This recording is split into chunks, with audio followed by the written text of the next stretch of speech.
Hello students, a very good morning to all my dear students and most welcome to the Thorax YouTube channel.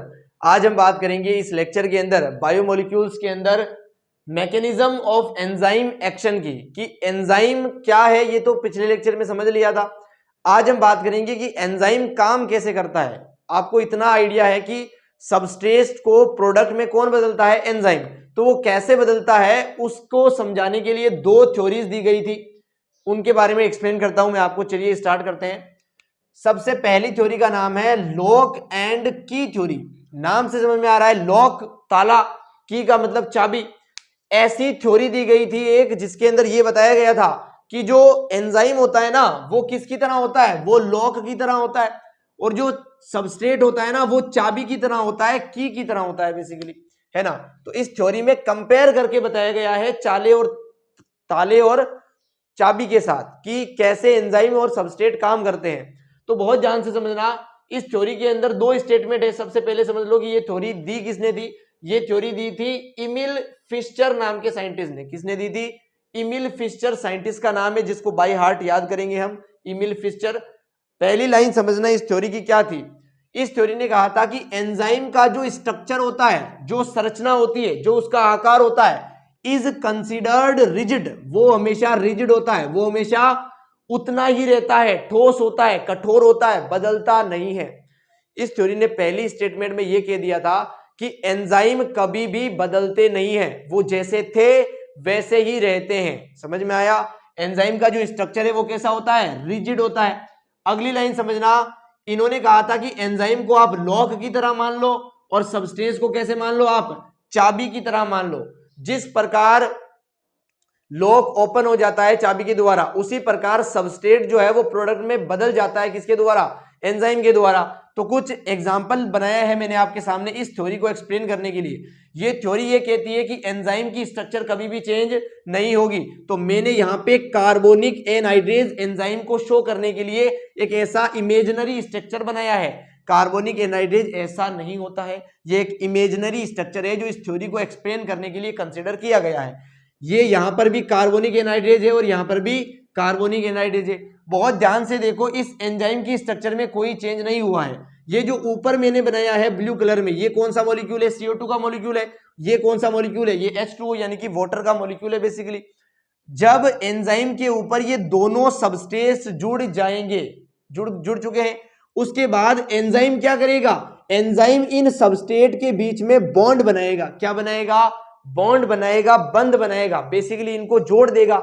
जब ये दोनों substance जुड़ जाएंगे ना, तो कुछ इस टाइप की स्ट्रक्चर आपको दिखेगी। ये दोनों बॉन्ड यहाँ पे जुड़े हुए दिखने लगेंगे। यहां पर तो सबस्टेंस आके अटैच हुए थे, यहां पर बॉन्ड क्या हो चुके हैं? बन चुके हैं। किसके बीच में? दोनों सबस्ट्रेट के बीच में। अब ये जो एंजाइम है ये वापस अलग हो जाएगा और ये जो जुड़े हुए सबस्ट्रेट थे वो अलग हो जाएंगे। ये जो जुड़े हुए सबस्ट्रेट है इसी का नाम क्या हो जाएगा? कार्बोनिक एसिड हो जाएगा, बेसिकली H2CO3 हो जाएगा, है ना। यानी कि एंजाइम ने यहां पर क्या किया है, बहुत ध्यान से देखो। ये इतना जो है ये क्या है? कार्बोनिक एनहाइड्रेज है। क्या इसकी स्ट्रक्चर में कोई भी चेंज हुआ है? नहीं हुआ है। केवल इसके ऊपर सबस्ट्रेट जुड़ा था और वो सबस्ट्रेट जब इनके बीच में बॉन्ड बन गए सबस्ट्रेट के बीच में, तो वो सबस्ट्रेट अलग हो गया। इसका मतलब सबस्ट्रेट आया और प्रोडक्ट बन के चला गया। क्या एंजाइम की स्ट्रक्चर में कोई भी चेंज हुआ? नहीं हुआ। इसीलिए यहां पे लिखा गया है एंजाइम की जो स्ट्रक्चर है वो रिजिड कंसीडर की गई है।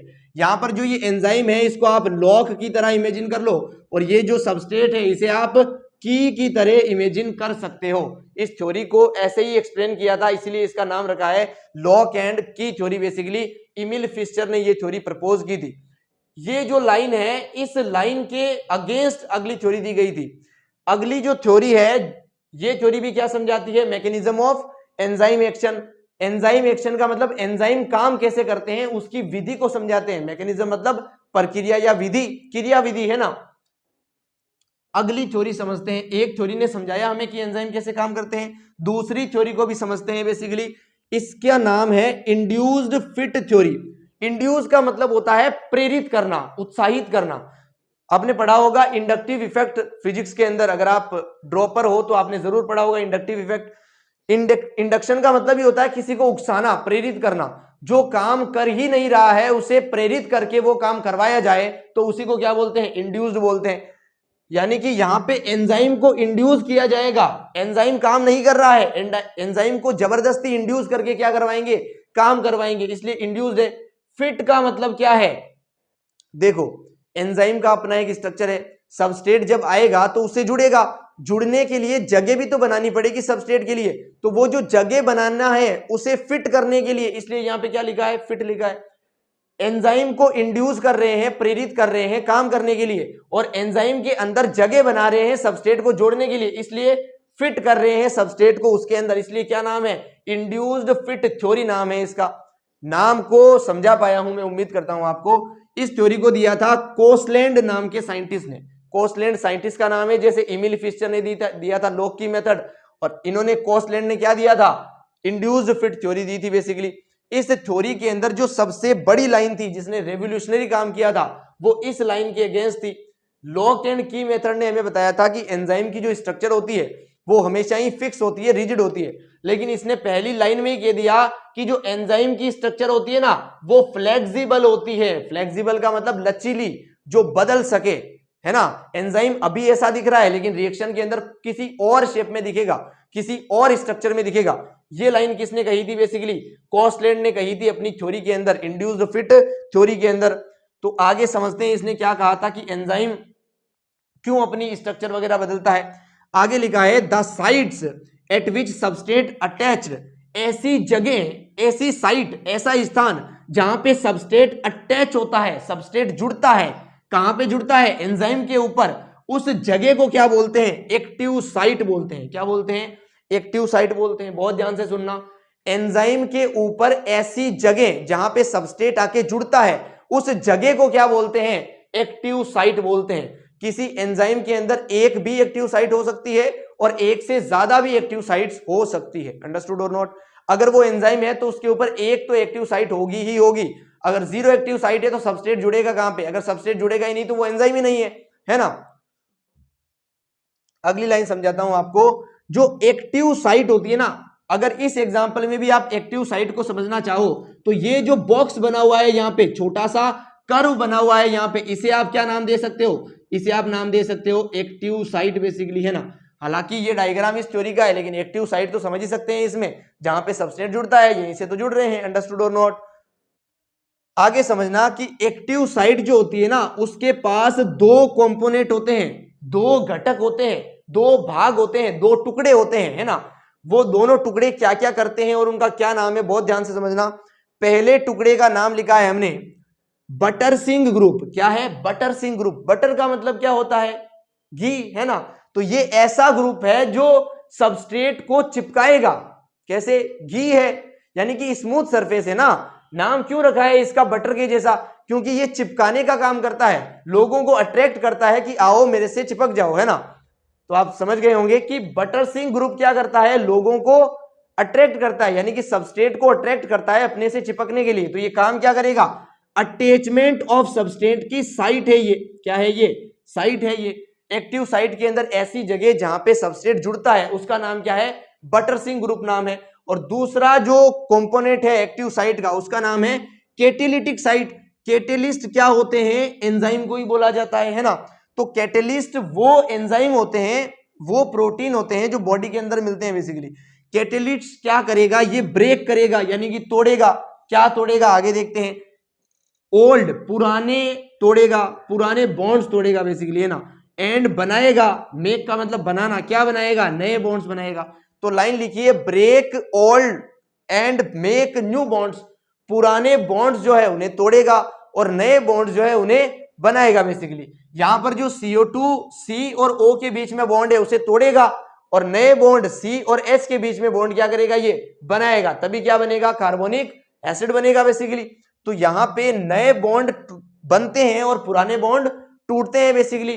कौन सी साइट के ऊपर, कैटेलिटिक साइट के ऊपर। यानी कि एक्टिव साइट के दो कंपोनेंट है, दो भाग है। पहला तो है बटरसिंग ग्रुप जहां पे जुड़ता है सबस्ट्रेट, और दूसरा है वो ग्रुप या वो साइट जहां पर बॉन्ड बनते हैं और टूटते हैं, उसका नाम क्या हो जाएगा बेसिकली, कैटेलिटिक साइट हो जाएगा। दो साइट है एक्टिव साइट के अंदर भी। अगली लाइन समझाता हूं आपको। Substrate induce conformational changes in enzyme structure. ये जो एंजाइम का स्ट्रक्चर है यहां पे तो कहा था सेम रहता है, लेकिन ये थ्योरी जो है, ये सिद्धांत जो है वो ये कहता है कि नहीं, ये वैसा नहीं रहता है। बहुत ध्यान से समझना, इसने क्या कहा था, इसने कहा था देखो मान लो अगर ये कोई एंजाइम है कुछ ऐसा, अंडरस्टूड, ये क्या है हमारा एंजाइम है, इसके ऊपर सबस्ट्रेट आ रहा है कुछ ऐसा, ये क्या है सबस्ट्रेट है, तो ये सबस्ट्रेट का जो शेप है वो इस एक्टिव साइट में आएगा ही नहीं, नहीं आ रहा है ना, डायग्राम से भी समझ में आ रहा है। तो ये एंजाइम क्या करेगा, अपने अंदर चेंजेस करेगा कुछ ऐसा, और अपनी एक्टिव साइट को कैसा बना लेगा, ऐसा बना लेगा। ये भी स्क्वायर शेप का है और ये भी स्क्वायर शेप का है। अब ये सबस्ट्रेट इसके अंदर आसानी से आ सकता है, अटैच हो सकता है। तो एंजाइम पहले ऐसा था जिसके पास कर्व्ड एक्टिव साइट थी, बाद में कैसा बन गया, ऐसा बन गया जिसके पास कैसी है, स्क्वायर शेप की एक्टिव साइट है। तो ये जो एंजाइम के अंदर चेंज हुआ है इसे क्या बोलेंगे, कॉन्फॉर्मेशनल चेंज बोलेंगे। कॉन्फॉर्मेशनल वर्ड का मतलब समझना, चेंजेस जो है वो दो टाइप के होते हैं, कॉन्फिगरेशनल और कॉन्फॉर्मेशनल। कॉन्फॉर्मेशनल ऐसे चेंज को बोलते हैं जो वापस वैसा बन सके, यानी कि इस मार्कर को अगर मैंने तोड़ा तो क्या वापस वैसा ही जुड़ पाएगा, नहीं जुड़ पाएगा। अगर फेविक्विक से भी चिपकाओगे तो वैसा ही थोड़ी हो जाएगा, कुछ चेंजेस हो जाएंगे ना। यानी कि ये चेंजेस कॉन्फॉर्मेशनल चेंजेस नहीं है, ये तोड़ना कौन सा चेंज है, कॉन्फिगरेशनल है। कॉन्फॉर्मेशनल ऐसे चेंज को बोलेंगे जो वापस वैसा ही हो जाए। जैसे मैंने एक स्पंज लिया, स्पंज समझते हो, उसको मैंने पानी में डुबा दिया, क्या स्पंज के अंदर पानी चला गया पूरा, बिल्कुल चला गया। अब उस स्पंज को अगर मैं निचोड़ूंगा, धूप में रखूंगा, 2 दिन धूप में रख के रख दिया, तो क्या पूरा पानी वापस निकल जाएगा, बिल्कुल निकल जाएगा। यानी कि स्पंज जैसा पहले था वैसा ही बन गया है। इसका मतलब ये कौन सा चेंज था जो पानी में डुबाया था स्पंज को, ये कॉन्फॉर्मेशनल चेंज था। एंजाइम का जो स्ट्रक्चर चेंज होता है वो भी किस तरह से होता है, कॉन्फॉर्मेशनल चेंज से होता है। जब एंजाइम ये रिएक्शन कर लेगा तो एंजाइम वापस कैसा बन जाएगा, वापस अपने शेप में आ जाएगा, कुछ ऐसी कर्व्ड एक्टिव साइट के शेप में आ जाएगा। यानी कि एंजाइम का स्ट्रक्चर बदलता तो है लेकिन केवल रिएक्शन के टाइम पे ही बदलता है। ऐसा नहीं है कि बदला हुआ ही रहेगा, उसके बाद रिएक्शन करते समय बदलेगा, वापस क्या हो जाएगा, ठीक हो जाएगा। अब ये जो एंजाइम है वो वापस इस रिएक्शन में पार्टिसिपेट कर सकता है। इसलिए एंजाइम का बहुत ही कम अमाउंट भी बहुत ज्यादा सबस्ट्रेट के मॉलिक्यूल को प्रोडक्ट में कन्वर्ट कर सकता है ना। तो ये बातें हमने समझी है मैकेनिज्म ऑफ एंजाइम एक्शन के बारे में। तो you please note this, then we further move on. So चलिए स्टूडेंट्स, अब मैं आपको समझाता हूं कि ये जो थ्योरी दी थी इंड्यूस्ड फिट थ्योरी, इस थ्योरी ने कैसे एक्सप्लेन किया था कि एक एंजाइम सबस्ट्रेट को प्रोडक्ट में कन्वर्ट करता है। उसने कुछ स्टेप्स बताए थे, इन स्टेप्स के द्वारा जो है ये रिएक्शन चलती है या एंजाइम रिएक्शन करता है। उन स्टेप्स को हमने लिखा है आपके सामने।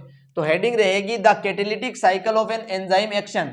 कैटालिटिक साइकिल का मतलब है कैसे एंजाइम कैटलिस्ट की तरह रिएक्शन को कंट्रोल करता है, उसकी रेट को कंट्रोल करता है, उसका एक्शन कैसा है। ये जो लाइनें लिखी गई है ये किस थ्योरी के बारे में है, ये इंड्यूस्ड फिट थ्योरी के बारे में है, जो सेकंड नंबर पे हमने आपको पढ़ाई है अभी। तो इन लाइनों को समझाता हूं मैं आपको, पहले एक बार सुनो ऐसे। ये कोई एंजाइम है, क्या है, एंजाइम है। सबसे पहले इस एंजाइम के साथ क्या जुड़ेगा, सबस्ट्रेट जुड़ेगा। जब सबस्ट्रेट जुड़ेगा तो क्या बनेगा, एंजाइम सबस्ट्रेट कॉम्प्लेक्स बनेगा। जब ये एंजाइम सबस्ट्रेट कॉम्प्लेक्स के अंदर कुछ कुछ चेंजेस होंगे, सबस्ट्रेट जब एंजाइम पे जुड़ जाएगा, एक्टिव साइट पे जुड़ जाएगा, तो एंजाइम के अंदर क्या होंगे, कॉन्फॉर्मेशनल चेंजेस होंगे। उन चेंजेस के बाद सबस्ट्रेट बहुत ही टाइटली इसके साथ बंध जाएगा, जुड़ जाएगा, बाइंड हो जाएगा, है ना। जब ये जुड़ जाएंगे तब इस स्ट्रक्चर को बोलेंगे एंजाइम सबस्ट्रेट कॉम्प्लेक्स। जब यहां पर एक्टिव साइट का जो दूसरा कंपोनेंट था, कैटालिटिक कंपोनेंट था, वो क्या करेगा, बॉन्ड्स को तोड़ेगा और नए बॉन्ड्स बनाएगा, तब नए बॉन्ड्स बनने के बाद जो बन जाएगी स्ट्रक्चर उसे क्या बोलेंगे, एंजाइम प्रोडक्ट कॉम्प्लेक्स बोलेंगे, एंजाइम प्रोडक्ट कॉम्प्लेक्स बोलेंगे। अब ये प्रोडक्ट जो है एंजाइम से अलग हो जाएगा, एंजाइम अपने रास्ते और प्रोडक्ट अपने रास्ते बेसिकली। यानी कि सबस्ट्रेट को किस में बदल दिया, प्रोडक्ट में बदल दिया, और एंजाइम रह गया वैसा का वैसा। एंजाइम इस अभिक्रिया में वापस से भाग ले लेगा किसी दूसरे सबस्ट्रेट के साथ जुड़ने में। सबस्ट्रेट उसी टाइप का होगा लेकिन दूसरा होगा, क्योंकि ये सबस्ट्रेट तो प्रोडक्ट बन चुका है, दूसरा सबस्ट्रेट जिसे प्रोडक्ट बनाना है उसके साथ एंजाइम फिर से जुड़ जाएगा। तो ये वो साइकिल है जो यहाँ पे लाइनों की फॉर्म में लिखी गई है। सबसे पहली लाइन समझना, द सबस्ट्रेट, जो सबस्ट्रेट है, बाइंड का मतलब जुड़ना, to the active site of the enzyme. यानी कि सबस्ट्रेट कहां से जुड़ेगा, एक्टिव साइट पे जुड़ेगा। किसकी एक्टिव साइट, एंजाइम की active site basically. Fitting to the active site, active site में क्या हो जाएगा, फिट हो जाएगा, ढीला नहीं रहेगा, है ना, क्योंकि एंजाइम का स्ट्रक्चर भी चेंज हो रहा है, उसमें अच्छे से क्या हो जाएगा, फिट हो जाएगा। ये देखो यहां पे फिट होता हमने दिखाया है, जब फिट हो जाएगा तो क्या बन जाएगा, एंजाइम सबस्ट्रेट कॉम्प्लेक्स बन जाएगा, ये भी समझा दिया। अगली लाइन देखो, the binding of the substrate, substrate की जो बाइंडिंग है वो इंड्यूस करती है, वो उकसाती है, वो प्रेरित करती है, किसे, द एंजाइम, एंजाइम को प्रेरित करती है। यानी कि जो सबस्ट्रेट का जुड़ना है एंजाइम के एक्टिव साइट के ऊपर, वो एंजाइम को उकसाता है, प्रेरित करता है, क्या करने के लिए, टू अल्टर, अल्टर का मतलब होता है चेंज करना। सबस्ट्रेट का जुड़ना एंजाइम को उकसाता है, क्या करने के लिए, चेंज करने के लिए उसकी शेप, एंजाइम की शेप करने, एंजाइम की शेप चेंज करने के लिए कौन उकसाता है एंजाइम को, सबस्ट्रेट का जुड़ना, कहां पर, एक्टिव साइट के ऊपर। Fitting more tightly around the substrate, enzyme को इस बात से उकसाता है कि अपना स्ट्रक्चर चेंज करो और सबस्ट्रेट के चारों तरफ बहुत ही टाइटली, बहुत ही अच्छे तरीके से बंध जाओ, जुड़ जाओ। तो आई होप ये लाइन समझ में आई है। जब ये अच्छे से जुड़ जाएंगे तभी क्या बनेगा, एंजाइम सबस्ट्रेट कॉम्प्लेक्स बनेगा। अगली लाइन देखना, the active site of the enzyme, जो एंजाइम की एक्टिव साइट है, now in close proximity of the substrate, जो एक्टिव साइट है उसी के ऊपर तो सबस्ट्रेट जुड़ा है, अगर सबस्ट्रेट वहीं जुड़ा है तो एक्टिव साइट बहुत क्लोज है, किसके, सबस्ट्रेट के, इसलिए लिखा है the active site of the enzyme, enzyme की जो एक्टिव साइट है, नाउ अब, इन क्लोज पास में है, प्रॉक्सिमिटी बहुत पास में है, ऑफ द सबस्ट्रेट, यानी कि एक्टिव साइट सबस्ट्रेट के बहुत पास में है। समझ में आया।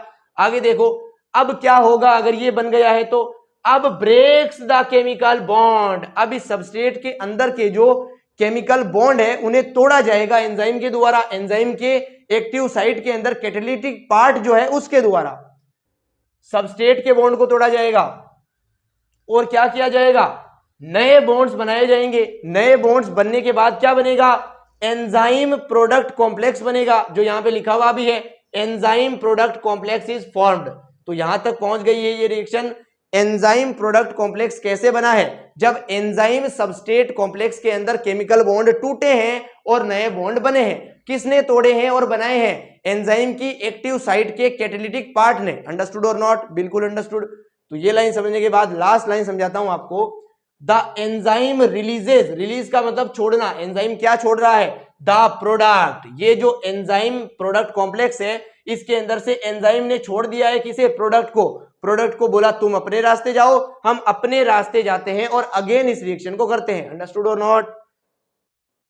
The enzyme releases the product of the reaction, reaction के प्रोडक्ट को छोड़ देगा, रिलीज कर देगा। एंड द फ्री एंजाइम, जो बचा हुआ एंजाइम है ये वाला हो गया फ्री, यहां पे जुड़ा हुआ था, फ्री नहीं था, यहां पे इसे छोड़ने के बाद क्या हो गया, फ्री हो गया। इज रेडी, वो तैयार है, ये वाला फ्री एंजाइम तैयार है किसके लिए, to bind another molecule of the substrate, substrate के किसी अन्य मॉलिक्यूल के साथ जुड़ने के लिए। बाइंड का मतलब जुड़ना, तैयार है किसके लिए, जुड़ने के लिए, another molecule of substrate, substrate के कोई अलग मॉलिक्यूल से जुड़ने के लिए वो एंजाइम तैयार है, तभी तो वापस ऐसे रिएक्शन में जा रहा है। अंडरस्टूड और not. And run through the catalytic cycle again, और वो चलेगा, रन का मतलब दौड़ना या चलना, ये एंजाइम फिर से दौड़ेगा, चलेगा किसके अंदर, कैटालिटिक साइकिल के अंदर अगेन। ये एंजाइम फ्री हुआ, ये एंजाइम वापस किसके साथ जुड़ रहा है, सबस्ट्रेट के साथ, यानी कि ये रिएक्शन फिर से स्टार्ट हो गई है कुछ ऐसे, है ना। और यही रिएक्शन बार बार होती रहेगी, ये एंजाइम फिर से फ्री हुआ, ये फिर से रिएक्शन में भाग लेगा। तो ये लाइनों की फॉर्म में लिखा हुआ है और ये एक रिएक्शन की फॉर्म में मैंने आपको समझाया है। तो ये था आज का लेक्चर, जो था मैकेनिज्म ऑफ एंजाइम एक्शन के बारे में। अगले लेक्चर में मैं आपको समझाऊंगा कि एंजाइम की जो एक्टिविटी है उसे कौन कौन अफेक्ट करता है, क्या टेम्परेचर के बढ़ने से एंजाइम की एक्टिविटी बढ़ती है या घटती है, ये सब बातें करेंगे। क्या ऑप्टिमम पीएच चाहिए, क्या चाहिए, और भी बहुत कुछ पढ़ाएंगे। इनहिबिटर्स के बारे में भी पढ़ाएंगे कि कौन ऐसा सब्सटेंस है जो किसी पार्टिकुलर एंजाइम को रोक देता है काम करने से वगैरह। तो इस टॉपिक के अंदर कोई भी डाउट हो तो आप कमेंट कर सकते हैं, मैं 100% उसका रिप्लाई करूंगा। थैंक यू सो मच, यहां तक बने रहिए। चिंतन, मिलते हैं नेक्स्ट लेक्चर में।